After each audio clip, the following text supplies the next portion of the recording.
Bon vespre, muy buenas tardes. Es un placer darles la bienvenida a esta sede de la Fundación Juan Marc en Palma, en este todavía principio de temporada.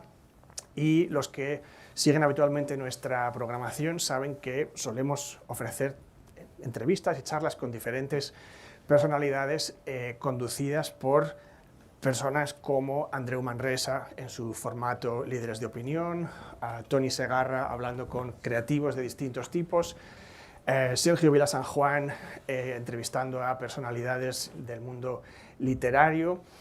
Y pues en este panorama el listón está imposiblemente alto, así que no sé qué hago aquí hoy, María Jesús, pero bueno, hemos venido a hablar sobre un personaje que le resultará por lo menos familiar. Habrán pasado por delante de su estatua en la Plaza del Mercat. Es Antoni Maura, un político mallorquín, pero de proyección nacional española.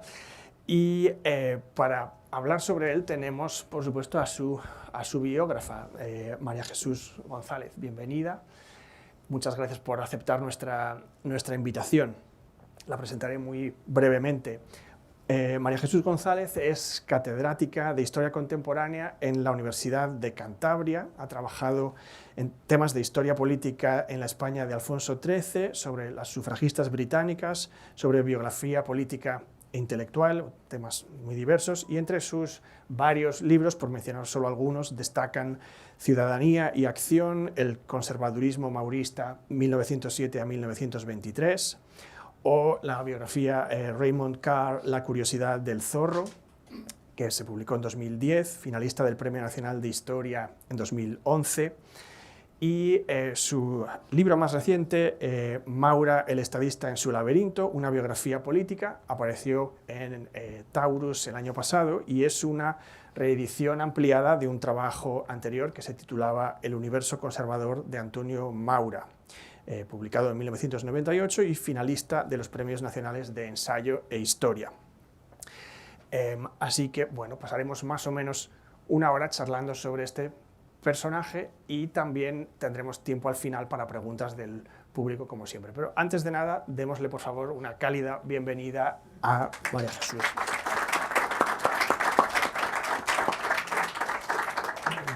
Pues buenas tardes, Pablo. Muchísimas gracias por tu cariñosa presentación. El honor es mío de estar aquí en esta fundación que yo admiro y de la que he tenido alguna vez ocasión de escuchar participaciones en el canal de YouTube. Me siento muy halagada de estar aquí y les agradezco a ustedes también que hayan venido a acompañarme y ojalá que podamos charlar un poco sobre este personaje tan crucial, ¿no? De manera que muchas gracias a ustedes y muchas gracias a ti y a la Fundación y la organización de la Fundación. A ti. María Jesús, queríamos, bueno, empezando un tema que, como ven, da para bastante, pero lo que nos dé tiempo a hablar en el tiempo que tenemos hoy. ¿Por qué no nos cuentas en un principio qué te interpeló de Maura? ¿Qué te atrajo a dedicarle pues, muchas horas de trabajo a este personaje? Bueno, Maura es un personaje absolutamente crucial, absolutamente central en el periodo de la Restauración y es un personaje riquísimo. Pero yo no empecé con Maura, yo empecé con los mauristas, empecé trabajando sobre los mauristas. Ese grupo de jóvenes entusiastas, activos y violentos a veces, que se agrupan en torno al líder cuando es expulsado por parte del rey, cuando pierde su partido, ¿no? En 1913, el maurismo me pareció un movimiento fascinante, era el primer movimiento de derechas, de masas, espontáneo. No había ningún otro partido que tuviera un movimiento similar, excepto pues, los republicanos tal vez o los socialistas. Y entonces, a partir de trabajar sobre el maurismo, me fui remontando a los orígenes, porque además el maurismo se divide en dos líneas antagónicas, mauristas de derechas, mauristas de izquierdas, ambos reivindicando a Maura como origen primigenio, ambos adorando, ¿no? Le veían como un líder carismático. Y yo dije, bueno, ¿y quién es Maura? ¿Y qué es lo que hizo Maura? Ese es el origen de mi obra, ¿no? Y uno de los cambios que hay de tu edición más reciente con respecto a la original es el subtítulo del libro, que en un origen era El universo conservador de Antonio Maura, biografía y proyecto de Estado, y ahora has elegido el subtítulo El estadista en su laberinto. ¿Nos puedes hablar más sobre este laberinto? ¿Es un guiño a Gerald Brennan, quizás? Gerald Brennan. Cuéntanos un poco sobre esto. Bueno, el título de Gerald Brennan, El laberinto español, es un título genial y expresa con enorme claridad la complejidad de la situación política en España desde todas las perspectivas, ¿no? De manera que probablemente en mi inconsciente, porque lo he leído, porque lo he admirado y porque es un título muy expresivo, estaba ahí, pero no lo hice como un guiño a Brennan. Por otra parte, hay otro título, El general en su laberinto, de García Márquez, donde el general Simón Bolívar, en sus últimos años de decadencia, mira atrás, se plantea su vida, sus fracasos, etcétera. Y bueno, pues también podría haber servido de orientación, ¿no? Porque algo de ello veremos en el ascenso y declive, ¿no? No nos adelantemos. Algo de ello podría haber, pero tampoco es esa la inspiración, porque lo que yo consideré que reflejaba, igual que el universo conservador hablaba de esa cosmogonía conservadora en la que se mueve Maura, ¿no? El laberinto, el estadista en su laberinto, es la historia de cómo atraviesa políticamente una España compleja, que es una España en transición del liberalismo a la democracia, que es una España en transición de la tradición a la modernidad, que es una España en la que se enfrentan de una manera muy fuerte clericalismo frente a clericalismo, monarquía frente a república, es decir, laberíntica, difícil. Y el propio personaje tiene también sus propias contradicciones, es un personaje de encrucijada, podríamos decir. Es liberal y es conservador. Es liberal y apela a la democracia.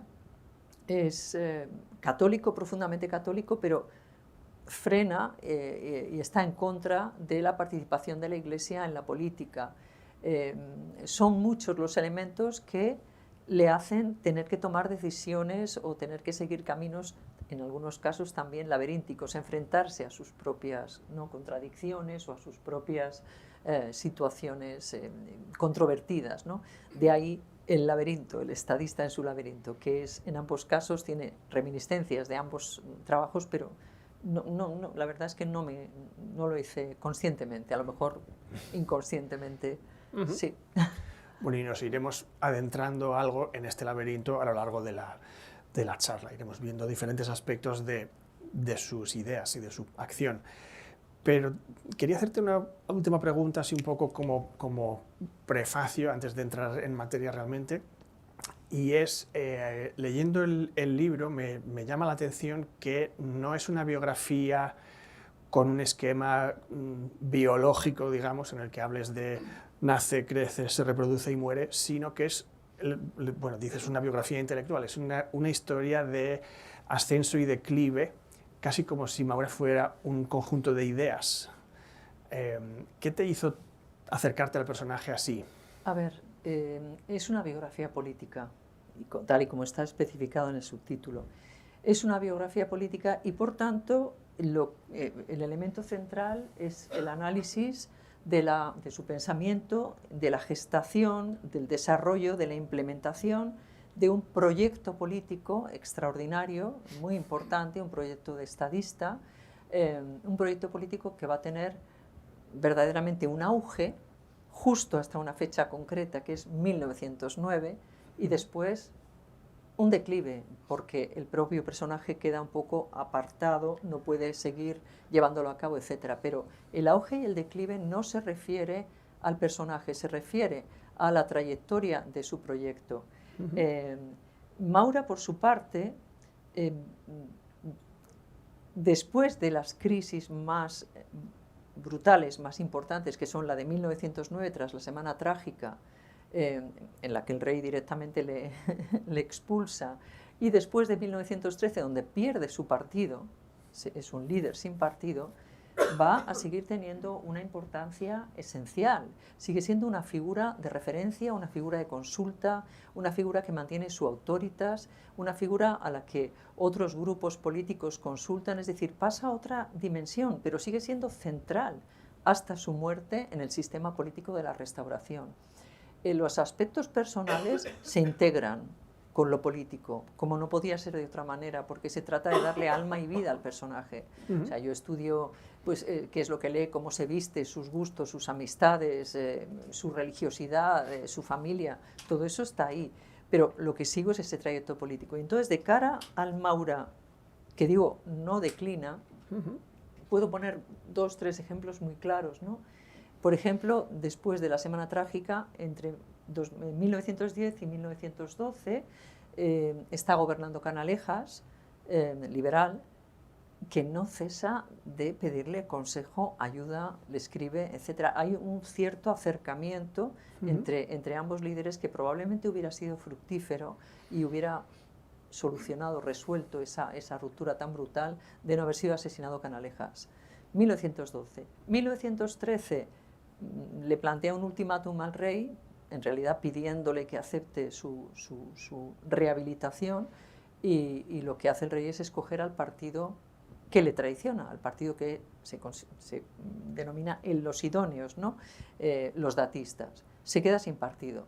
Bien, pero de repente surge este movimiento que he citado antes, los mauristas, ¿no? Que es absolutamente excepcional, es extraordinario, ¿no? Son esos jóvenes que hacen propaganda, que llevan publicidad, que se pegan en garrotes por la calle con los republicanos, que gritan Maura sí, etc. Crean instituciones docentes para pobres, hacen políticas sociales. Muy, muy interesante, ¿no? Es decir, pierde un partido pero gana partidarios, apelando continuamente a su liderazgo que él en ningún momento acepta. No quiere salirse del sistema. 1913. Otro momento crítico, 1917. Se producen 3 acontecimientos cruciales y muy críticos. Una huelga revolucionaria, una asamblea de parlamentarios que están hartos de cómo funciona el sistema, donde están los catalanistas, donde están los republicanos, donde hay ciertos liberales, etc. Y las juntas de defensa militares que se rebelan contra las políticas de los ascensos a los africanistas, contra su maltrato, contra su mala situación, etc. Es decir, es un momento en el que el rey se siente amenazado, por una parte, y es un momento bastante crítico. Bueno, pues menos los huelguistas, todos recurren a ese Maura que parece que se ha quedado como el estadista de guardia. Los asambleístas le piden que forme un gobierno parlamentario. Los junteros, los militares, también, pero en algún caso le piden que sea un dictador, que le obedecerán como dictador. Pero lo más llamativo es que un republicano radical, los republicanos radicales, encabezados por Hermenegildo Giner de los Ríos, consultan con el presidente de Portugal para intentar establecer en España una república de la cual sería el presidente Antonio Maura. Es decir, seguimos teniendo ese peso, esa autoritas que hace que sigan recurriendo a él. Maura sigue en ese papel, ¿no?, de Casandra o de ofendido, esperando su rehabilitación. Y finalmente, 3 gobiernos, 18, 19 y 21 también, 3 gobiernos que suceden en momentos muy críticos a los que el rey le llama. Se convierte ya en lo que se denomina el pararrayos del sistema o el pararrayos del régimen, ¿no? Perdón, el bombero. El pararrayos había sido antes, ahora el bombero. Viene a apagar los fuegos, ¿no? En el 18 lo mismo, una posible involución militar, hasta el punto de que los socialistas, desde la revista España, Araquistain, por ejemplo, pues llega a alabar a Araquistain, ¿no?, socialista radical. Bendito sea, ha venido a acabar con el problema de la involución, nos está librando de los militares, etc. 1918, un gobierno de concentración. 1919, intenta un gobierno de derechas, que dura 4 meses, sale mal de nuevo porque el rey le llama. Él dice, si España quiere, por mí no quedará, ¿no? Tiene esa visión de sí mismo, ¿no?, que es capaz o intenta solucionar los problemas. Y 1921, Pues es que le llaman en el momento más crítico, que es tras la derrota de Anual, con más de 12.000 soldados españoles muertos en los campos de Marruecos, tantos soldados, entre soldados y las arcas amigas, que eran las cabilas que colaboraban, que decían que había tantos cadáveres que los buitres solamente se comían de comandante para arriba. Y detrás de ese desastre en el que está Silvestre, se habla del papel del rey al que no en vano llaman Alfonso XIII el africano, que ha estado siempre detrás de las campañas de Marruecos contra las que estaba Maura.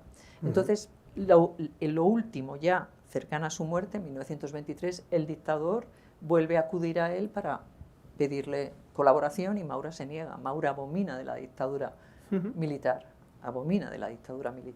con lo cual realmente yo no veo un declive en el personaje, veo un cambio de dimensión, ¿no? De ese político activo que tiene un proyecto a verdaderamente sí, no lo tiene, etcétera, pero ahí está, como referencia. Retirada, pero sin desaparecer. No, desde luego.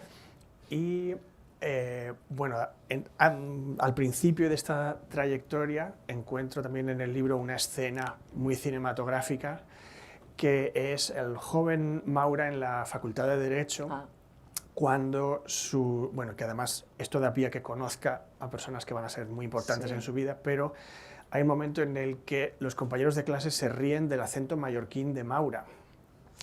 ¿Qué pasa entonces? Sí, Maura llega a Madrid con 15 años, en 1868, había vivido siempre en Mallorca y él quería estudiar ciencias, pero le convencen de que haga Derecho, etc. Y en la Facultad de Derecho, donde, claro, estaba rodeado de la crema de los estudiantes madrileños, de las clases medias altas, etc., y donde uno tiene que hablar, hacer discursos, defender leyes, pues Maura tenía un acento mallorquín tremendo y un castellano pobre.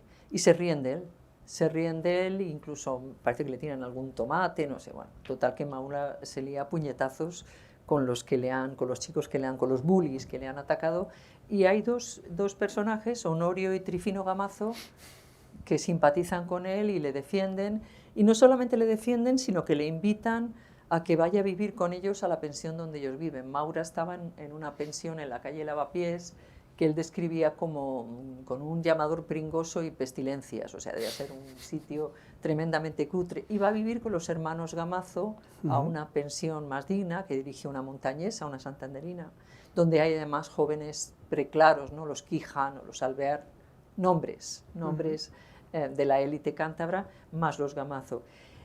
Y aquí viene, ¿no?, tu cuestión. Lo que hace Maura es, como él dice, enroscar su vida a Germán Gamazo, el hermano mayor de los Gamazo. Enroscar su vida desde ese momento, termina la carrera y se convierte en su pasante. Germán Gamazo tiene un bufete muy exitoso en Madrid y Maura se convierte en su pasante. Un pasante que lleva primero los casos más simples o los de pobres, ¿no? Por ejemplo, un obrero que ha pegado un badilazo a su suegra, Maura le defiende con argumentos no recuerdo los argumentos, muy divertido. Defiende también el caso de Benito Pérez Galdós en su pugna frente a su editor que estaba abusando de él, etc. Pero con Gamazo, cada vez, y aquí viene la respuesta, ¿no?, se va metiendo más en el ambiente del poder, de la influencia de Madrid, lleva casos de marquesas, de duqueses, lleva casos de empresas, económicos, conoce los mecanismos del poder y del dinero y de las influencias, pero no solo eso, esto es desde 1871 hasta 1881. No solo eso, sino que en Mallorca, a este joven jurista que cada vez tiene más éxito, que cada vez tiene más fama, que cada vez Gamazo le da más casos, ¿no?, y está tan metido en Madrid, las fuerzas vivas mallorquinas le piden que haga un informe sobre comunicaciones marítimas, que tanto afecta a esta isla, ante el Ministerio de Hacienda, y lo debe hacer tan bien que piden que por favor se presente como diputado por Mallorca. Y Gamazo obviamente le invita a que lo haga en su partido, una facción que está dentro del partido de Sagasta, pero que no está ni a la izquierda ni a la derecha, o a la derecha de Sagasta y a la izquierda de Cánovas. Y con Gamazo sigue enroscando su vida, sigue aprendiendo, Maura está otros 20 años, desde 1881 hasta 1901, en el Partido Liberal Gamacista, en la facción liberal gamacista. Y es en este periodo donde, además de trabajar en las comisiones de actas o en la comisión de la escuadra, que son temas que le interesan muchísimo, se convierte en ministro de ultramar. Le nombran ministro de ultramar, que era un poco un ministerio para los recién llegados, porque no solía pasar nada, pero pasa. El autonomismo cubano se desencadena y Maura hace una propuesta, bueno, totalmente heterodoxa, incluso para los miembros de su partido. La autonomía, ¿no? Establece lazos, habla de instaurar la soberanía en el corazón de los cubanos, habla de diálogo, etc. Y bueno, pues esto va a suponer un cierto enfrentamiento con su partido. Por supuesto, no le dejan que saque adelante esas leyes, ¿no? Al Gladstone español le llamaban en Cuba, ¿no? Al Gladstone español. También es ministro de Gracia y Justicia, es decir, tiene una labor intensa dentro del Partido Liberal, ¿no? con Gamazo, y aprende muchísimo, muchísimo de influencias políticas, de trapicheos, de economía. Los gamacistas son proteccionistas, le interesa cada vez más la escuadra. Y déjame decirte lo último, en sus notas autógrafas, que tiene muchísimas, va pergeñando un plan que cada vez se va acercando más a lo que va a ser su proyecto, ¿no? De qué es lo que hay que hacer en España, por qué esto funciona así de mal, por qué, etcétera. Es muy interesante. No sé si te he contestado a lo que me preguntabas, ¿había alguna cosa bueno, más? Es el principio de su andadura y un momento muy formativo en el que entiendo que, pues que él va no solo llegando a conocer los resortes del poder y cómo funciona la política, sino también a entender el país, ¿no? Absolutamente. Y a desarrollar una Desde visión. puestos de mucha responsabilidad, además. Sí. Y bueno, digamos que en ese momento, es que no sé hasta qué punto nos da tiempo de meternos en todos los vericuetos atractivos que hay en esta parte de la historia, pero podemos resumir. Exacto. Dado sus propuestas, por ejemplo, para Cuba eran extremadamente osadas, y más o menos en este mismo momento da un cambio del Partido Liberal al Partido Conservador. No eran tan osadas, lo eran para los españolistas, para los liberales españolistas y conservadores españolistas y republicanos españolistas. Este joven filibustero, le llamaban, filibustero, maceo, traidor, lo que está haciendo es proponer medidas de autonomía para acabar con el independentismo más radical, para vincular a las fuerzas vivas cubanas al proyecto español. Es esto, lo de instaurar la soberanía en el corazón de los cubanos, ¿no? Va a tener muchísimas críticas.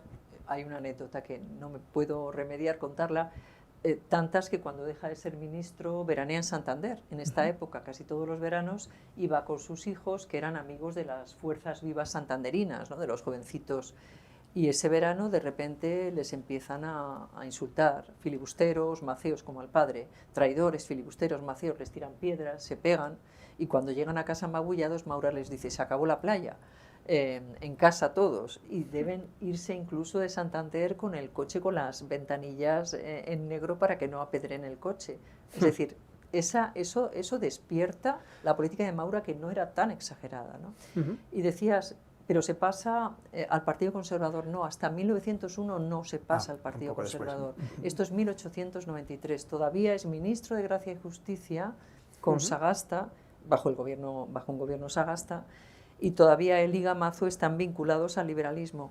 Pero muy sucintamente, ¿qué es lo que pasa?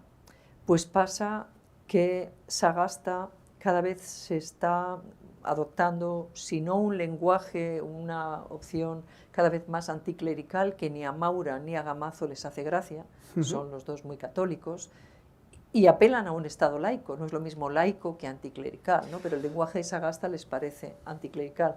Pero además es que Sagasta empieza a atacar a la facción gamacista. Se produce lo que José Varela Ortega en su libro Los amigos políticos describía como la caza de gamacistas en las elecciones. Entonces empiezan a sentirse incómodos y a acercarse a otro personaje moral, ético, etcétera, que se les parece más a sus propias ideas, ¿no?, que es Silvela.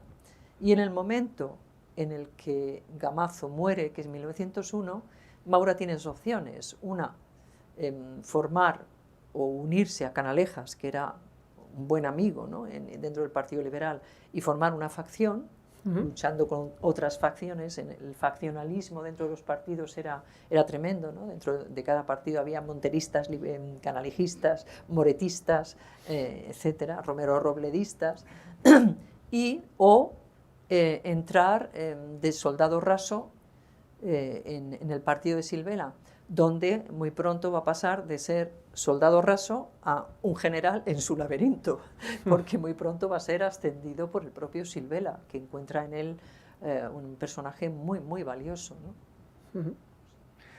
Y bueno, entre estos avatares de cambios y de labor ¿no?, en el poder, es cuando él llega a esta visión que se ha llamado Revolución desde arriba, un proyecto de reforma, de entender qué hace falta cambiar y cómo se puede construir un sistema político algo distinto en España. Y es un tema en el que me gustaría que nos detuviéramos un poco en esta regeneración y revolución desde arriba. Sí, el concepto de revolución desde arriba lo desarrolla Maura a partir de precisamente una respuesta al informe sobre el caciquismo de Joaquín Costa. Oligarquía y caciquismo como forma de gobierno, acuden diversos políticos o informan diversos políticos, uno de ellos es Maura. El objetivo es, ¿cuál? Acabar con el caciquismo. ¿Por qué acabar con el caciquismo? Porque el caciquismo es la lacra electoral que está falseando una ley de sufragio universal que es de las más avanzadas de Europa en 1890 y la está falseando totalmente, que está deslegitimando el sistema, que está propiciando la falta de fe en los políticos, la escasa atracción de la ciudadanía o penetración o digamos, integración en el sistema de la ciudadanía.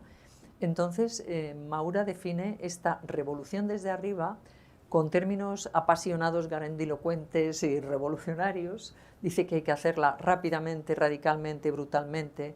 Dice, somos incompatibles con digestiones sosegadas. Habla de la gusanera caciquil. Dice, esta ley, sobre todo su trilogía, hay una trilogía básica dentro de la Revolución desde arriba, es dinamita que pongo debajo de todo esto que pensáis, que defendemos, todo este lenguaje no tan bélico, revolucionario, apasionado, en realidad lo que esconde detrás es un proyecto legislativo muy madurado, muy gradual, muy reformista, que cuenta y quiere contar con el Parlamento y con el debate parlamentario, que quiere que sea mayoritario. ¿Y cuál es el espíritu de la revolución desde arriba? Impedir la revolución desde abajo. Es decir, hay que hacer la revolución desde arriba antes de que se haga la revolución desde abajo. Maura tiene una conciencia clara de la injusticia social. De ahí, ya hablaremos cuando, si quieres, de su legislación social. Tiene una conciencia clara de la injusticia social y de lo explosiva que puede ser en un momento determinado. Maura tiene una conciencia clara de que este sistema corrupto lo único que puede hacer puede ser pues, acabar deslegitimando definitivamente el sistema y con él arrastrar a la monarquía. Es decir, no es tonto. Entonces propone esta revolución desde arriba, que no sé si quieres que te mencione brevemente cuáles son los... Un par de componentes esenciales. Muy brevemente, sí. Componentes esenciales porque es el núcleo, ¿no? Pero además hay muchas explicaciones que dar, pero bueno, muy brevemente, ¿no? Son esta serie de medidas legislativas, el núcleo, no, la clave de la bóveda son 3 medidas. Una ley electoral, una ley de justicia municipal y una ley de descentralización administrativa. Empezando por el final y sin entrar en profundidades, ¿por qué una ley de descentralización administrativa? Porque es en el núcleo municipal, es abajo, donde más poder tiene el cacique. En las ciudades modernas, ahí puede avanzar el voto republicano, incluso el voto socialista. Los caciques no tienen poder ahí, pero en el municipio los caciques si no me votas no te hago el camino, si no me votas no te, o sea, aparte de la violencia, las promesas, etcétera, en el núcleo municipal. Entonces, la concesión al municipio de una serie de prerrogativas, incluso la capacidad de crear comisiones de sanidad, etcétera. La ley de descentralización administrativa pretende desde lo más bajo atraer, ¿no?, a la ciudadanía.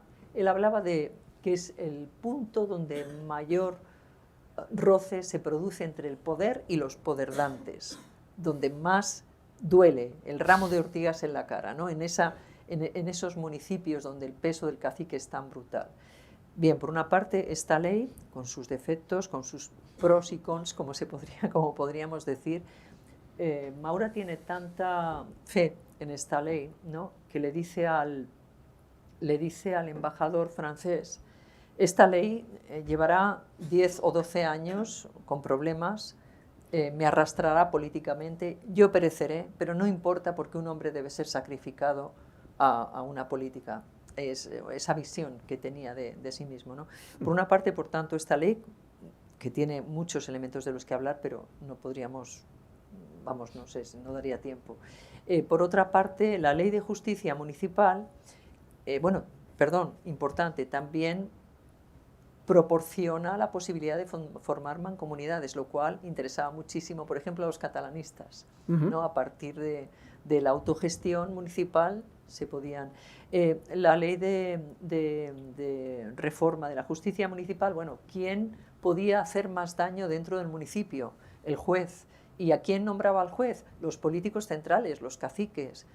Separa crea un organismo neutral, dependiente del colegio de abogados, colegiado, etcétera, que es el que nombra a los jueces, exige una serie de requisitos a los jueces, impone unas figuras que son los adjuntos que vigilan un poco la limpieza del proceso, etcétera. Es decir, otra reforma que quiere romper con esa cadena caciquil. Y la tercera, importantísima y también conflictiva por muchas razones, es la ley electoral, cuyo componente podríamos decir que es más moralizante y pedagógico que estrictamente democrático. ¿Por qué digo esto? Porque Maura desde el principio habla de que debe introducir lo que él llama alambiques, filtros y alambiques, dice, como existen en todos los países europeos, para que no haya una reversión brutal, ¿no? Es una ley que lo que quiere es, primero, impone el sufragio obligatorio, luego una serie de medidas, un artículo muy conflictivo, que nace con la mejor voluntad, lo propone el republicano Azcárate, el artículo 29, que dice, no voy a hablar de todos los artículos, son tantos, que dice que en aquellos lugares donde existan el mismo número de candidatos que de puestos a cubrir, no se debe celebrar farsa electoral, para no desvirtuar las elecciones, es decir, se atribuyen automáticamente. Bueno, pues eso que con su mejor voluntad ha propuesto Azcárate, republicano, y Maura ha aceptado, se va a convertir en el truco de los caciques. Como decía uno, válgame Dios, si con esta ley no hago más trucos que con la anterior. Al final se va a pervertir, nadie lo va a corregir después, pero bueno, tiene una serie de elementos positivos y tiene algunos elementos limitados. De hecho, el propio Maura intenta corregirla. Nadie, desde 1909, nadie va a intentar corregir esta ley, que ha tenido bastantes críticas historiográficas, alguna defensa, etcétera, y es el propio Maura en que en 1921 intenta aumentar la proporcionalidad y la representatividad en un gobierno que dura 6 meses y que no sale adelante tampoco, ¿no? Ese es el núcleo, un núcleo, pero a eso hay que adherir toda una plétora, ¿no?, de leyes de política social, de las que podemos hablar un poco de política social, otras de carácter burocrático administrativo, de regularización del cuerpo de los funcionarios, la responsabilidad civil de los funcionarios, que eran corruptos, también nombrados por caciques.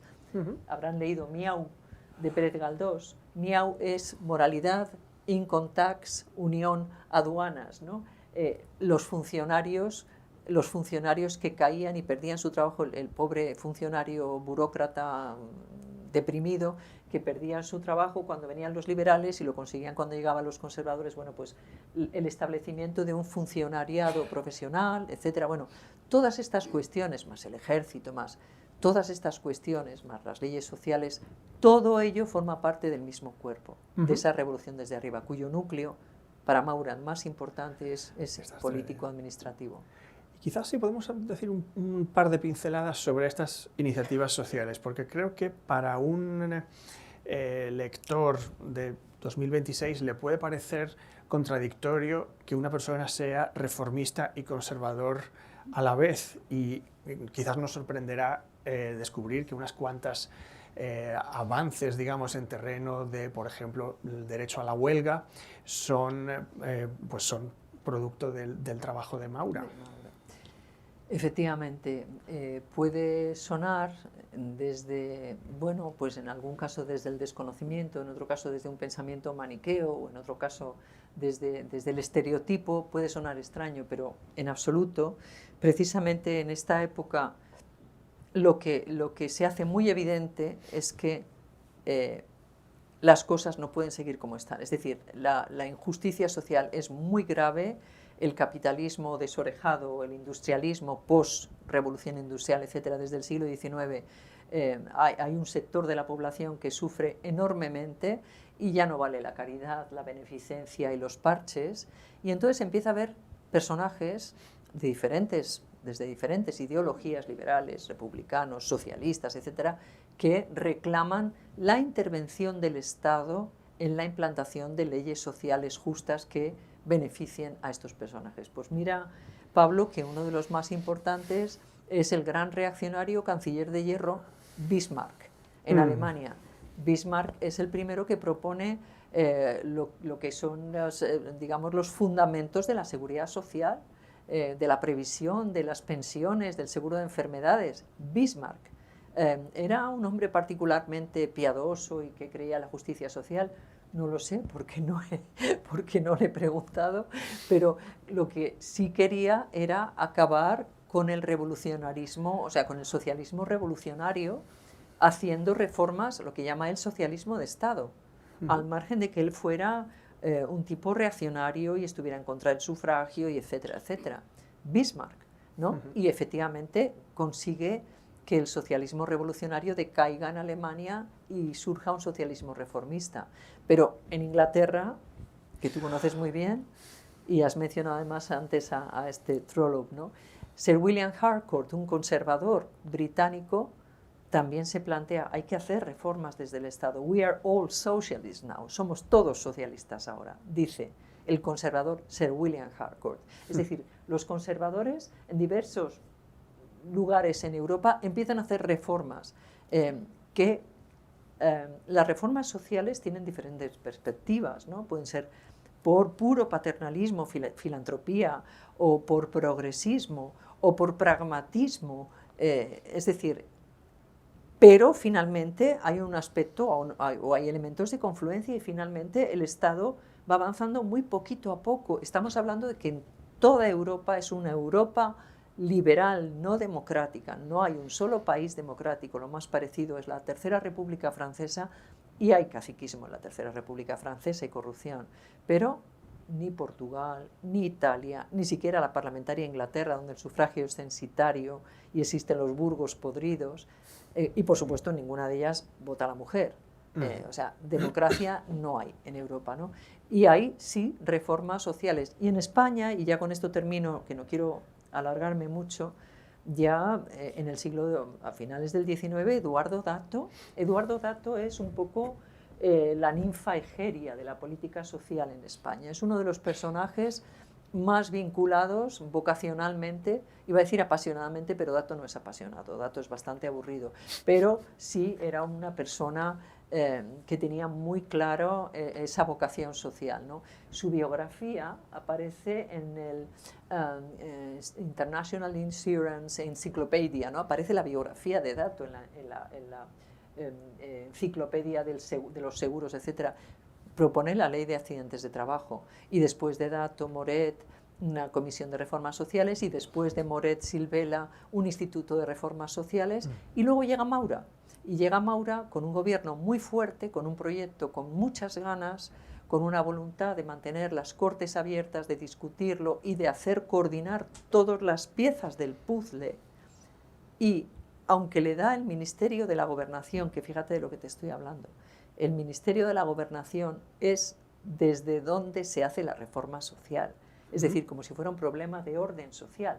No existe Ministerio de Trabajo ni de Asuntos Sociales. El Ministerio de Trabajo lo crea Dato en el 2021, no recuerdo exactamente. Bien, pues Cierva, que es un personaje bastante reaccionario, siguiendo las indicaciones de Maura, realiza una extraordinaria política social. No voy a enumerar las leyes, son muchas, voy a decir 2, 3 muy excepcionales: Instituto Nacional de Previsión, Ley de Descanso Dominical, la protección del trabajo de las mujeres y los niños, la creación de los conciliación y arbitraje, los inspectores de trabajo, muchísimas leyes, muchísimas. La ley de huelgas que acabas de mencionar, Pablo, incluida, ¿no? El Times destacaba en su editorial, el periódico Times, que hasta finales de 1908 el gobierno había emitido más de 280 leyes. O sea, la veracidad legislativa del gobierno a largo es extraordinaria. Entonces, estas leyes forman parte de un proyecto reformista. ¿Por qué se hacen más en el gobierno Maura? ¿Es que Maura es el más filántropo, el más...? Bueno, pues se hacen más, primero, porque colabora con el Instituto de Reformas Sociales, que dice que nunca había estado tan asistido, primero. Segundo, porque tiene una vocación ejecutiva muy clara y porque su gobierno está funcionando muy bien. Ha conseguido una mayoría con trampas, con unas elecciones sucias, ha conseguido una mayoría conservadora, pero negocia continuamente en el Parlamento está abierto, ¿no? Y estas leyes sociales, bueno, pues son más o menos apetecibles, aunque nos encontramos con paradojas. Por ejemplo, que los liberales dicen que la ley de descanso dominical es la ley de la misa porque lo que quiere es que los obreros vayan a misa, que no es verdad, porque las fiestas de Guardad no había descanso, otras fiestas, ¿no?, más importantes. Y sin embargo los socialistas la defienden, sobre todo las mujeres socialistas. ¿Por qué? Porque cierra las tabernas donde iban a emborracharse los obreros en domingo, y porque veta las corridas de toro, provocando la ira de Mazzantini y el sindicato de los toreros, ¿no?, porque cierra las corridas de toros en domingo. En definitiva, hay junto a estas leyes hay otras leyes morales, hay otras leyes sanitarias. Las leyes morales me refiero cierre de prostíbulos, de los espectáculos después de tal hora de la noche, las ligas contra la pornografía, etc. Y otras leyes de carácter sanitario, una creación de un instituto sanitario con Ramón y Cajal a la cabeza. Todo esto lo hace Cierva, el más reaccionario, que luego además va a demostrar que es un gran represor en la Semana Trágica. Y sin embargo, tiene este sentido, ¿no?, pragmático, y forma parte de este entorno general, ¿no?, de la revolución desde arriba. ¿Sí? Es un proyecto ambicioso, coherente y intenso. Y has mencionado la Semana Trágica, que es de alguna forma un antes y un después importante, ¿no? Sí, la Semana Trágica es la némesis absoluta del proyecto de Maura. Es una gran tragedia, es un acontecimiento crucial, es un acontecimiento divisorio en su vida política y en España. Y digo la némesis porque, según voy a explicar así muy brevemente con algunos ejemplos, nada de lo que sucede en la Semana Trágica, que es todo terrible, se corresponde con ningún elemento programado o de voluntad o acorde con el carácter de Maura, que se ha pasado estos 3 años pidiendo a los parlamentarios que colaboren, que voten, creando comisiones parlamentarias para discutir esta ley y la otra, avanzando las reformas sociales, etc. Entonces, habiendo dicho esto, quiero decir y dejar por delante, aunque voy a hablar de las paradojas y de las malas suertes, que Maura, como presidente del gobierno, es el responsable de la represión, aunque no la hace él, la hace su ministro de Gobernación. Es el responsable como presidente de gobierno, es el responsable del ajusticiamiento de Ferrer, no porque lo induzca, sino porque no le indulta, es el responsable de lo que pasa como presidente de gobierno, pero detrás de esa responsabilidad hay una fatalidad absoluta. Y son una serie de paradojas que se van sucediendo. La primera, la Semana Trágica va a surgir a partir de una leva de reservistas que se hace en Barcelona por parte de Linares, el ministro de la Guerra, leva de reservistas de 1903, que en 1909 ya estaban casados y con hijos, ya eran mayorcitos, y ya habían pasado además por el horror de Marruecos unos años antes para luchar en Marruecos. Primera gran paradoja es, Maura es uno de los políticos que una y otra vez se manifiesta contra el colonialismo, contra el avance agresivo colonial en Marruecos. Defiende lo que él llama la política statuquoaria, de status quo, es decir, de protectorado, que viene derivada del Tratado de Algeciras. No quiere avanzar militarmente, quiere nombrar un gobernador civil en Melilla. Es decir, esto lo mantiene desde 1904, incluso antes. Habla incluso con su ministro de la Guerra, Linares: no estamos en guerra, hay una operación política de frontera, pero no estamos en guerra. Con Marruecos hay que tener una política de cariño más que belicosa, y hay que aceptar sus costumbres, aunque nos parezcan aberrantes. Literalmente le escribe estas palabras.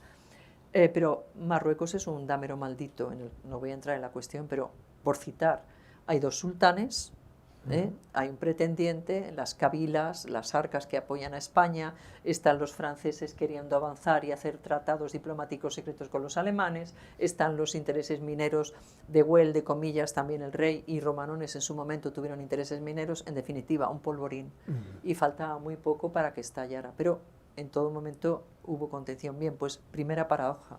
Segunda, esa leva de reservistas que se produce en Barcelona, muy torpe, no se sabe si es porque Linares había formado a esos reservistas previamente, era, digamos, el que les había formado, o bien porque quería vincular a los catalanes a una obra nacional. Si llevó a los soldados a Marruecos, serán los héroes nacionales, ¿no? Es una manera más, dentro de la política de relación con los catalanistas que tiene Maura, una torpeza. No sé cuál sería realmente, no son las dos hipótesis que se plantea la gran experta Joan Connelly Ullmann en La Semana Trágica.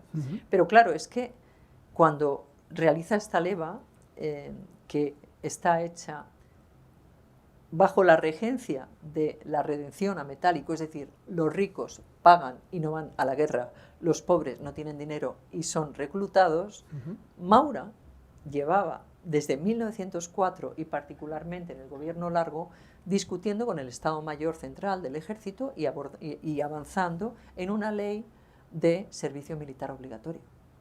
Luego, segunda gran paradoja. La tercera, ¿quién juzga a Ferrer? Un tribunal militar. Un tribunal militar por la ley de jurisdicciones. La ley de jurisdicciones que se ha impuesto en 1906 en un gobierno liberal, contra la que Maura está radicalmente opuesto, porque implica que los militares tengan la capacidad de juzgar los delitos a la patria. Esta ley surge porque en finales de 1905-6 un periódico satírico catalán que se llama El Cucut hace una burla de los militares. Dicen: mira, están celebrando la victoria, y dice, serán paisanos. Se están burlando de los militares que han perdido en Cuba, etc. Los militares se sienten ofendidos, entran a saco en el Cucut, en las redacciones, lo destrozan, piden al rey y al ministro de la Guerra tener una ley para acabar contra estas burlas a la patria, ¿no? Bueno, pues esta ley contra la que Maura estaba en contra, porque es bastante, vamos a decir, entre comillas, antimilitarista. Desde luego que los militares participen en la vida civil lo abomina, ¿no? Bueno, pues es la que juzga a Ferrer. Si le hubiera juzgado una ley civil, bueno, pues Maura estaba también en este gobierno largo discutiendo el cambio, quería eliminar la ley de jurisdicciones y está haciendo otra serie de propuestas. Lo habla concretamente con los catalanistas, que son los más afectados, y les dice: ya tengo el plato sobre la mesa, dentro de poco les serviré el postre, ¿no? O sea, diciendo, estoy preparándolo, denme tiempo, no me pidan que haga los puentes sin hacer las cimbras. Está pensando cómo puede hacer para acabar con esta ley. Bueno, pues la otra paradoja. Incluso había intentado, a través de Cierva, evitar el estado de guerra en Cataluña, que era continuo, con el problema de anarquismo, etcétera. Salían los militares a la calle cada 2 por 3, cosa que los catalanistas odiaban, y los catalanes en general, ¿no? El ejército haciendo labores de gendarme social, y habían creado, Cierva había creado un cuerpo, o había empezado a crear un cuerpo de policía profesional. Los policías preexistentes eran medio caciquiles, brutotes, incultos, sin formación, etcétera. Y quizás la última es que el asesinato de Ferrer, ¿no? El asesinato, el fusilamiento de Ferrer.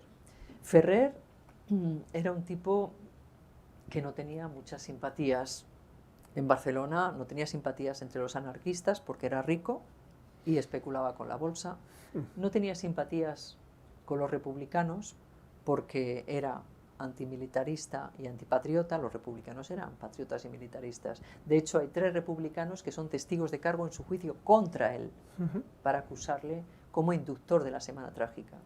Los socialistas tampoco tenían gran simpatía por Ferrer, los liberales, imagínate, y los conservadores, pues nada. Quiero decir que no contaba con demasiadas simpatías. Nadie pide realmente el indulto. La mayoría están convencidos de que se le va a condenar, la mayoría están convencidos de que Ferrer es el culpable, etc. No lo era, no lo era. Era historiográficamente nunca se ha demostrado que fuera el culpable, además era imposible, ¿no? La Semana Trágica, me contabas, ¿no? Las impresiones de tu abuelo, que fue terrible, era caótica, violenta, con demasiados frentes abiertos, etc. No era obra de un solo hombre. Bueno, pues Ferrer es fusilado, pero antes del fusilamiento de Ferrer, Maura había indultado, unos meses antes, a Nackens, un republicano radical, anticlerical, engagé, que dirigía un periódico que se llamaba El Motín, que era un absoluto escándalo, ¿no? Le había indultado, estaba encarcelado y estaba condenado por supuestamente haber participado junto con Ferrer en el atentado a Alfonso XIII, haber encubierto al que atentó contra Alfonso XIII. Maura le indultó y Nackens se cayó y siguió actuando como lo que era, republicano, engagé, anticlerical contra Maura, pero cuando Maura estaba ya fuera del sistema dijo: él me indultó, ninguno lo hubiera hecho, sabía que yo iba a seguir contra él, estoy en deuda de gratitud y lo estaré de por vida. Nackens. Bien, podía haber indultado a Ferrer, lo debía haber hecho. Ese fue su gran error, no darse cuenta de que quizás no hubiera perdido autoridad, sencillamente hubiera sido un gesto de magnanimidad, etc. Pero no lo hizo, porque pensaba que podía perder autoridad y dejar a la monarquía, etc., no sé qué, o no enfrentarse con los militares. Pero, sin embargo, pidió ayuda, y pidió ayuda a la Iglesia. Y Merry del Val, el secretario de Estado del Papa, le dijo: hemos pensado que vamos a pedir el indulto nosotros, pedimos el indulto, tú lo aceptas y así, ¿no?, la cosa se arregla. Y Maura dio las gracias, estupendo. Y claro, el indulto llegó cuando ya la habían fusilado. Llegó cuando ya le habían fusilado. ¿Y qué sucedió? Que se corrió la especia de que Maura había negado el indulto hasta la Iglesia. Y en el Vaticano, todo esto es correspondencia que yo he visto en el Archivo Secreto Vaticano, que está citada en mi libro, que se puede comprobar. En el Vaticano dijeron: mejor vamos a callarnos porque nos puede caer muy gorda, ¿no? Y la realidad es que la Semana Trágica, su represión y sobre todo la persona de Ferrer, que se convirtió en el Dreyfus español, hizo, como decía Ortega y Gasset, levantarse al alma de Europa, ¿no? Haeckel, Brentano, Anatole France, Bertrand Russell, todos ellos contra ese asesinato, ¿no? Pero que arrastraba también al rey. Yo he visto en el Public Record Office cientos, no sé decir miles de cartas pidiendo el indulto por una parte, y por otra parte, una vez fallecido, una vez fusilado, pidiendo, o sea, contra el régimen, contra Maura, contra el rey. Y es en ese momento donde se surge el Maurano, que es un Maurano internacional, y que se contagia al Maurano nacional, y que hace que el rey se sienta acongojado pensando que este Maura no, y también Alfonso XIII no, porque decían, escupamos a la cara de ese monstruo, ¿no? Literalmente, los informes en el Quai d'Orsay, por ejemplo, ese monstre, escupamos, nous crachons a la face, ¿no?, de Alfonso XIII. Él quiere desvincularse de Maura y lo que hace es largarle. Esa es la conclusión, ¿no?, la gran crisis, el gran momento divisorio, ¿no?, en la trayectoria política de Maura, que no va a olvidar nunca, la verdad. Y que motiva esa actitud que mencionaste al principio de retirarse y, digamos, quedarse ofendido también por este tratamiento. Sí. Nos tiene que dar tiempo a mencionar dos cosas, porque si no esta charla quedaría incompleta. No sé por dónde vamos. Tenemos poco tiempo, pero si pudiéramos decir algo rápido, pero que hace falta decirlo, sobre, primero sobre la relación de Maura con Alfonso XIII, su proyecto en realidad de crear una monarquía parlamentaria, y por último su complicada relación con la Iglesia. Y la acusación, ¿no? Y sus, exacto, como, bueno, aquí también tiene un ingrediente mallorquín interesante que puede llamar la atención, es que a Maura en diferentes caricaturas o insultos se le asocia con una supuesta ascendencia judía, chuetas, que tiene que ver con los chuetas mallorquines, pero a la vez se le acusa de ser excesivamente beato. Para compensar. ¿Por dónde empiezo? ¿Por el rey o por el chueta? Por donde quieras. Por donde quieran. Por la Iglesia, Por la Iglesia. Bueno, vamos a ver, por la acusación, ¿no? Maura es un católico profundo, un católico incluso que roza la beatería, ¿no? Si cometía alguna falta, pues dejaba de fumar, por ejemplo, ¿no? Si cometía algo, sí, se autocastigaba, sí, hacía ejercicios espirituales, tenía una capilla privada en casa, lo cual era bastante normal en la época. Canalejas también la tenía, una capilla privada en casa, muchos tenían capilla privada, ¿no? Entonces, Maura era muy católico, por una parte de hablar católico iglesia, pero estaba radicalmente en contra, como he destacado antes, del papel, ¿no?, de la iglesia, injerencia en la política. La injerencia en la política de la iglesia, de los integristas, de todos estos panfletos que se editaban con la anuencia del Vaticano y de los grupos integristas diciendo 100 razones para no votar al Partido Conservador, o el liberalismo es pecado. No, es que había un sector católico, había tres sectores: el sector católico liberal, un sector católico neutral que no participaba y al que Maura quería atraer, y finalmente el más integrista, que era antisistema. Bien, por tanto, esa es un poco su ubicación como católico. Lo de chueta.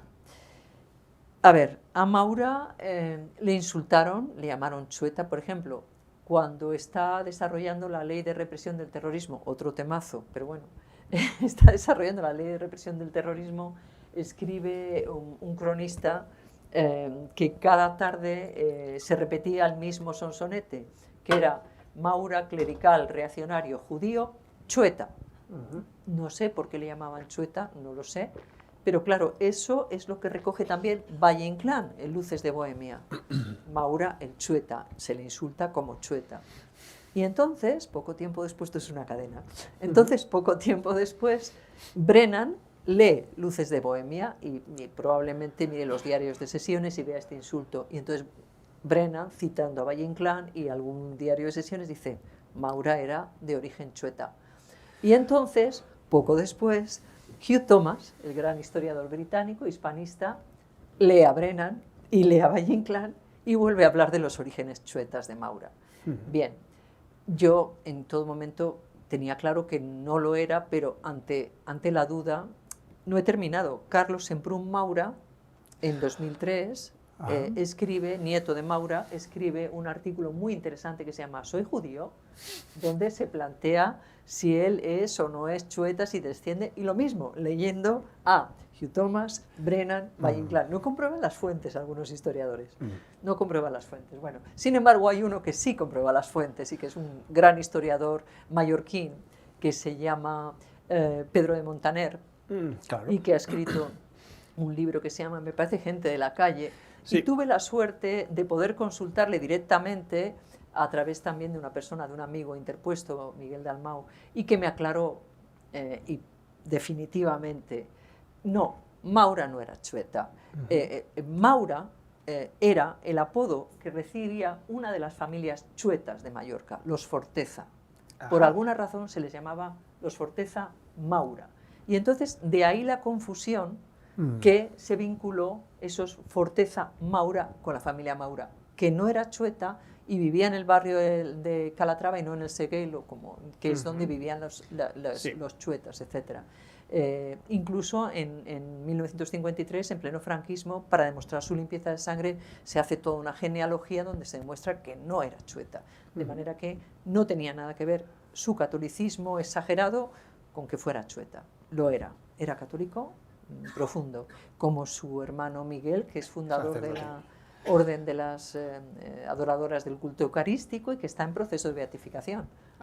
Sí, todavía sigue, pero sigue desde hace años. Yo no sé cuánto tiempo duran esos procesos, pero vamos, ya cuando escribí el libro, primera edición, estaba en proceso de beatificación y sigue. ¿Está beatificado ya? Yo pensaba que estaba todavía niño. Bueno, pues gracias por la información. Y el propio Juan Gelabert, que era arzobispo de Orihuela. O sea, quiere decir que la familia era católica, era muy católica. Claro. No chueta. Bueno, pero precisamente era supuestamente un rasgo de la religiosidad chueta, ese exceso de celo. Pero no lo era. No lo era porque, exacto, era un insulto que recibió y sin embargo no tenía que ver con su origen. Lo que no sé es por qué le insultaron, no sé qué llevó, pero bueno, esa era la... ¿Y lo del rey? Y en cuanto, sí, me encantaría que contaras algo sobre su relación con Alfonso XIII muy rápido y la constitución de una monarquía parlamentaria. Sí, no sé da tiempo. Yo creo que sí. Vale, bueno, voy a intentar reducirlo, ¿no? Hacer ave creme de un tema fundamental, crucial. Vamos a ver, la reducción empezaría... Voy a empezar con un informe que le escriben a la reina María Cristina, ¿no? En 1903. Le dice un informador, le dice de Maura, que les está un poco irritando por ciertas cosas, le dice, monárquico convencido porque cree que la monarquía está asociada con la nación y con el país, no siente por ella simpatías y la juzga con dureza rayana en la injusticia. Maura no era un súbdito monárquico. Maura era un monárquico convencido porque cree que está identificada con la nación, la monarquía. Entonces, ese pequeño informe, esas dos frases, resumen muy bien lo que esperaba Maura de la monarquía, que es, por una parte, la activación, la promoción, el desarrollo del papel simbólico del rey como elemento de cohesión nacional, como emoliente, como esa frase, ¿no?, de los ingleses, above us and them, por encima de ellos y de nosotros, ¿no?, el elemento de referencia de todos, capaz de unir a toda la ciudadanía, por una parte, y eso lo va a hacer, y no me puedo detener, pero es precioso, ¿no?, a partir de, aparecen todas narradas en el libro, ¿no?, de la realización de giras reales por las diferentes ciudades de España, llevarle el rey al Ateneo, llevarle a la universidad, llevarle a un desfile de carnavales para que tire confeti, es decir, le quiere hacer vincularse con el pueblo, pero sobre todo, y esto la primera vez es en 1904 y la segunda y la tercera es en el gobierno largo, con Cataluña. Entre Cataluña, sobre todo Barcelona, pero Cataluña en general, y la corte y Alfonso XIII había una antipatía mutua.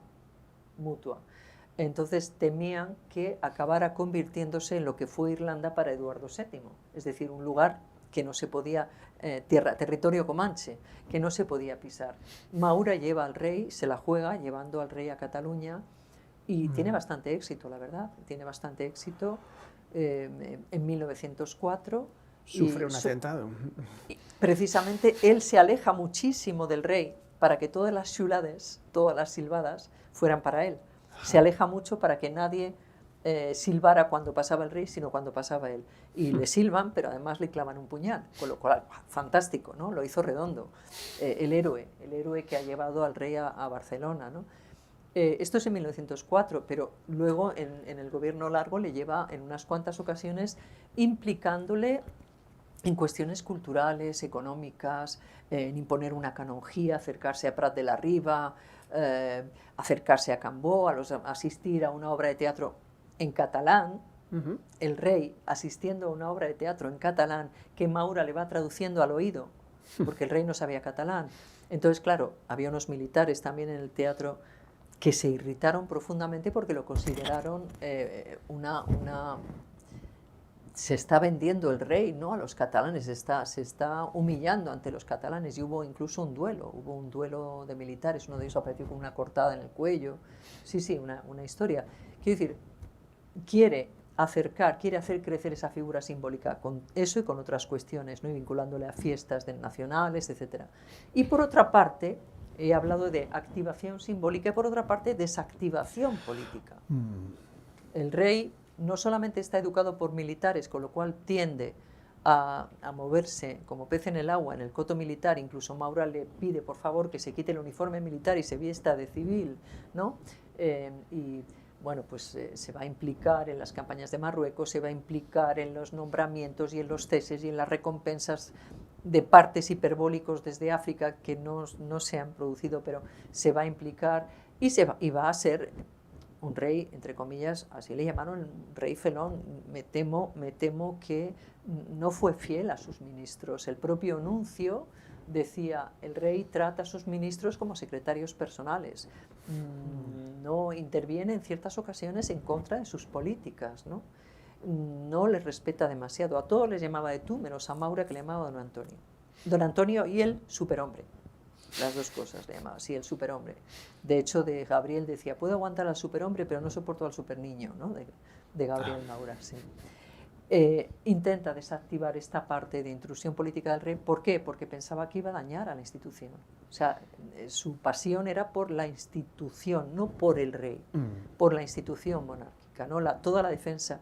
Y esos 3 ministerios de los que he hablado, de bombero de la monarquía, los hace a desgana y los hace por proteger al rey, por proteger al régimen. No tiene ningún interés, no tiene ninguna...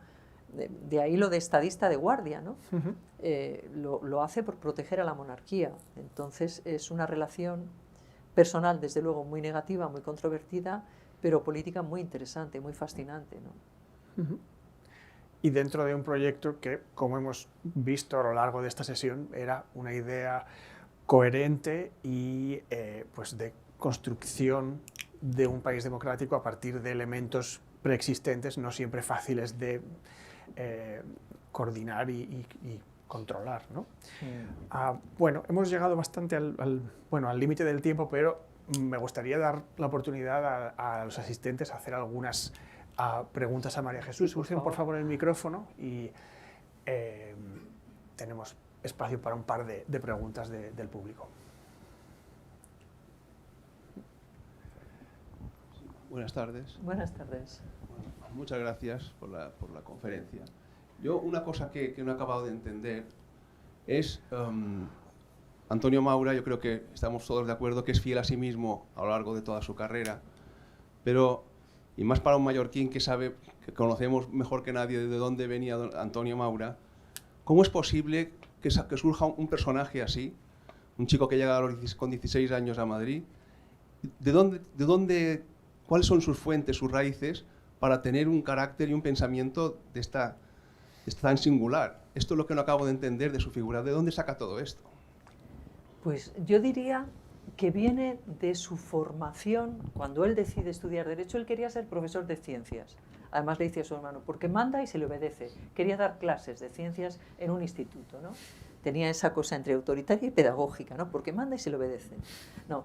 Pero cuando decide estudiar Derecho y entra en el mundo jurídico y escucha a los juristas, va entrando en un universo, por utilizar esa palabra que utilizaba en el primer, que le fascina. Se enamora de las leyes, entiende las leyes y además su formación se desarrolla en la universidad bajo profesores institucionistas krausistas como Giner de los Ríos o como Azcárate, del que es amigo toda la vida, siendo un enemigo político, con el que quedaba para fumar puros, al que le decía ojalá que nuestras huestes tuvieran la cercanía que tenemos nosotros, con el que desarrolla ciertos aspectos de las leyes que he citado. Y esos juristas y ese pensamiento, Maura no es krausista, pero sí que cree en la moralidad de las leyes, en el componente ético que tiene que tener la ciudadanía, etc. Entonces, es curioso, pero desde muy joven va adquiriendo primero un interés, una fe seria en la política, ¿no? Una creencia en la política como una misión, como un servicio público, como algo digno. Y al creer en eso, él también se cree digno y se cree ético y se cree puro. Y lo es, yo diría, entre comillas, no he visto en ningún momento actitudes oportunistas, etc. De hecho, el lenguaje que utiliza cuando escribe a su hermano Gabriel todavía en Mallorca o cuando escribe a otros, es un lenguaje casi bíblico, ¿no? No es camino de rosas el que sigo y seguiré, quiero hacerlo por España, si España quiere, por mí no quedará. ¿De dónde sale eso? Pues sale de una mezcla de, decía Azcárate, en Maura no ha leído más que 2 libros, el Código Civil y el Catecismo. Nace de una mezcla de religiosidad, en el mejor sentido, ¿no? De catolicismo, de moralidad, etcétera, y juridicidad. De ahí parte, ¿no? Y bueno, claramente no le interesa la política local, si ni siquiera le interesaba la política. Hay una frase muy divertida en una entrevista a un periódico portugués, dice, yo me fui a la política como una oveja tirada de la patita, como una oveja, me arrastraron, yo no quería entrar, pero tenía que hacerlo, ¿no? Esa noción de servicio público, esa noción sacrificial, que lo repite mucho, ¿no? Y que además va a hacer crecer en sí también una noción de superioridad que va a resultar irritante, porque le convierte en un hombre soberbio, ¿no? Que está convencido que es el que tiene la superioridad ética. Va a resultar muy irritante, incluso para sus propios compañeros de partido, ¿no? Ese superhombre, supergobernante, supermallorquín, el Goliat entre Pirmeos que le llaman, ¿no? Pero parte de ahí. No hay, si le soy sincera, no veo que cultive sus raíces mallorquinas. Muy pronto se asienta en el ámbito jurídico, político, nacional. Le importan los proyectos long term, los proyectos grandes, ¿no? Los proyectos que afectan a la nación. Pero por tanto hay un componente muy fuerte autodidacta. No es que haya, sí. digamos, un núcleo en Madrid no. de gente que sea su caldo de cultivo, ¿no? Aprende de Azcárate. Azcárate le llama maestro. Azcárate le llama maestro. Azcárate propone la moralidad laica y Maura la moralidad católica para la ciudadanía. O sea, el ciudadano de Azcárate es un ciudadano laico, moral, etc. Es otro prototipo, pero aprende de Gamazo que le acoge y le deja ser pasante. Aprende en sus prácticas políticas y ve lo que no le gusta. Romero Robledo, este cacique que organiza tan sucio, ¿no? Etcétera. Pero sí, es bastante autodidacta. De hecho, ¿cómo aprende a hablar en castellano? Pues hablando delante de un espejo y recitando a los clásicos. Y se convierte en un maestro de oratoria. Cuando entra en la Real Academia Española, su discurso sobre la oratoria es excepcional. El profesor Carlos Dardea recientemente ha hecho una preciosa edición sobre la oratoria de Maura, ¿no? A quien le interese ese tema, ¿no? Que es de nada.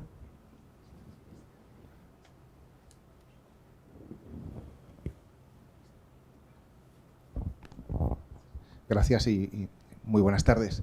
A mí me gustaría preguntar sobre la idea que tenía Maura como hombre de Estado sobre la política exterior, que por definición es una política de Estado. Él es ministro de ultramar, luego 5 veces presidente del Consejo de Ministros y, por tanto, pues le toca ver la pérdida de Cuba, la conferencia de Algeciras que se ha mencionado, la Primera Guerra Mundial. Entonces, ¿cuál era la visión de Maura sobre la política exterior de España a lo largo de toda su carrera? Una pregunta fantástica, pero muy amplia. Voy a intentar resumir. A ver si puedo, sin equivocarme. Yo diría que Maura es un nacionalista introspectivo. Maura está en contra de la política colonial expansiva. Maura está en contra, por ejemplo, durante la Guerra Mundial, Maura propone la neutralidad, no la participación, mientras que los mauristas son germanófilos. Quieren apoyar, la mayoría de los mauristas, no todos porque están divididos en 2 ramas, ¿no? Pero el suyo es un nacionalismo y es una visión de España que es ajena a las conquistas militares o a los avances o a las expansiones. Y eso le pasa en Cuba y le pasa en Filipinas, y le pasa en Marruecos. Cuando pretende mantener ese status quo y esa política de protectorado, no quiere avanzar. Aquí, bueno, esto no tiene que ver con su pregunta, pero al haber citado Cuba, Marruecos, me falta Cataluña, ¿no? Hay un poco una idiosincrasia o una tendencia, una metodología relativamente similar, una filosofía similar con los tres núcleos, ¿no? Con Cuba, con Marruecos y con Cataluña. En los tres casos, lo que él pide es conquistar, o sea, el corazón de los cubanos, en el primer caso, instalar la patria no en el territorio, sino en el corazón de los catalanes, que es el segundo caso, y respetar las costumbres, etcétera, en Marruecos. Es decir, no es expansionista, agresivo, no tiene una visión de la política exterior expansiva, en absoluto. Y desde luego es anticolonialista. Es anticolonialista.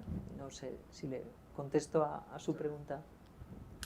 Bueno, muchísimas gracias por su intervención. Ya me habían hablado a mí que usted ha escrito un libro fantástico, Mis hermanos. Muchas gracias.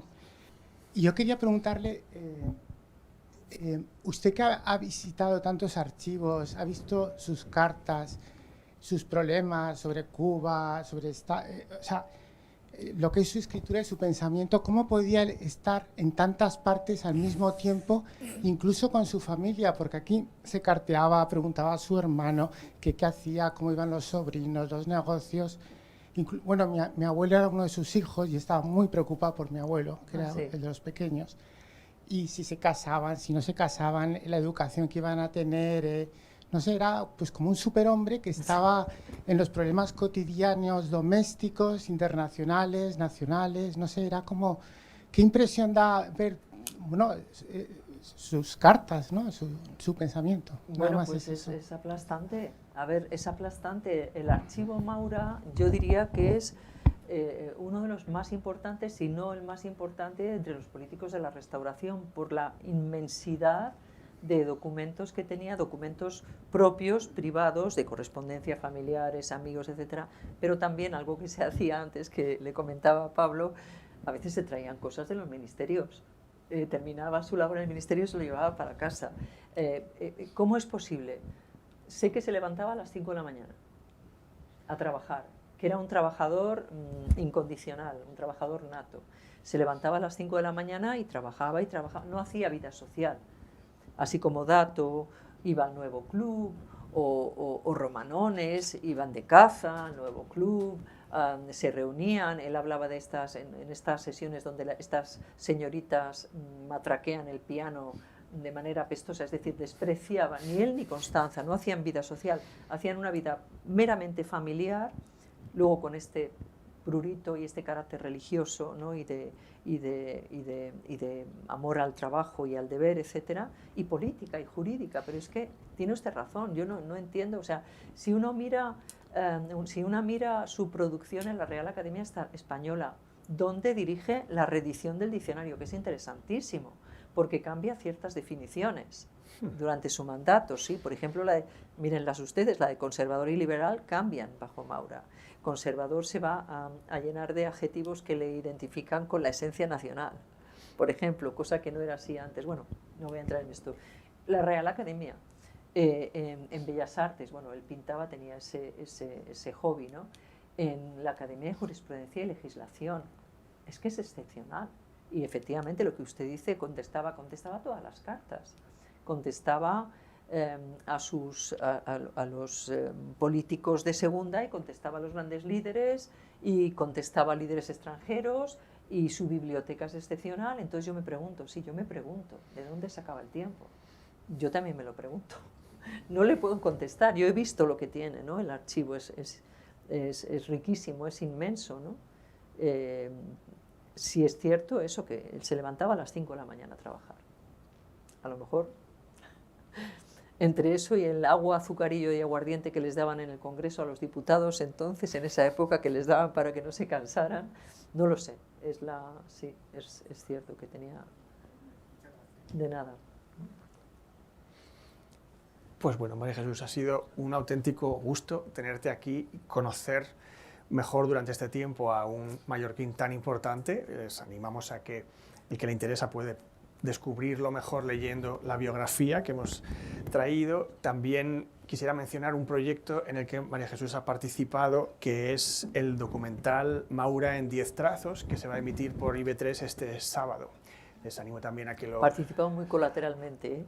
Bueno, pero seguro que Pero ha ahí sido estoy, una sí. aportación importante. Pequeñita. Pues bueno, muchísimas gracias y gracias a ustedes por su tiempo esta tarde.